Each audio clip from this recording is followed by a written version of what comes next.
আসসালামু আলাইকুম প্রিয় শিক্ষার্থী বন্ধুরা, কেমন আছো তোমরা? আশা করি ভালো। পাভেলস একাডেমির পক্ষ থেকে তোমাদেরকে স্বাগতম। তোমরা যারা সায়েন্সের শিক্ষার্থী রয়েছে, তোমরা চেয়েছিলা স্যার সায়েন্সের সাজেশন দেন।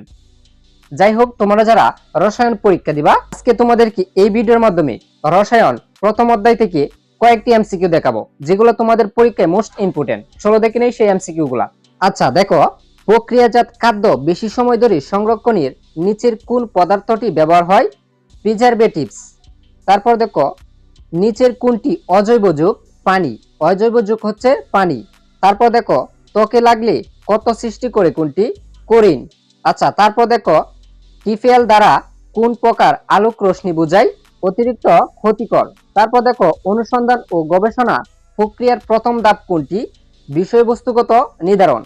তারপর দেখো, কোন পদার্থটিকে তাপ দিলে সরাসরি গ্যাসে পরিণত হয়? ন্যাপথালিন।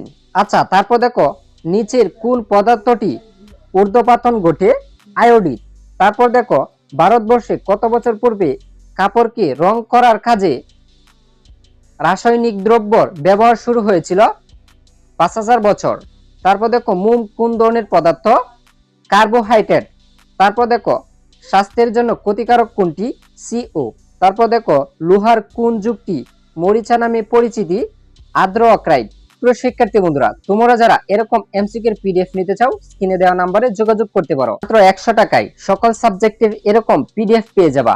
এই পিডিএফ গুলো পড়ো, কোনো গাইড বা টেস্ট পেপার কোনো কিছুই পড়তে হবে না। নিতে চাইলে স্ক্রিনে দেওয়া নম্বরে যোগাযোগ করতে পারো। আচ্ছা যাই হোক, তারপর দেখো, জীবনের জন্য বিজ্ঞান বলা হয় কাকে? রসায়নকে। রসায়নকে জীবনের জন্য বিজ্ঞান বলা হয়। তারপর দেখো, মিশরীয়রা স্বর্ণ আহরণ করে খ্রিস্টপূর্ব কত বছর আগে? 2600 বছর আগে। তারপর দেখো, মিশরীয়রা প্রকৃতি থেকে কি আহরণ করত? স্বর্ণ। আচ্ছা, তারপর দেখো, আলকেমি শব্দটি কোন ভাষা থেকে এসেছে? আরবি। আলকেমি শব্দটি আরবি ভাষা থেকে এসেছে।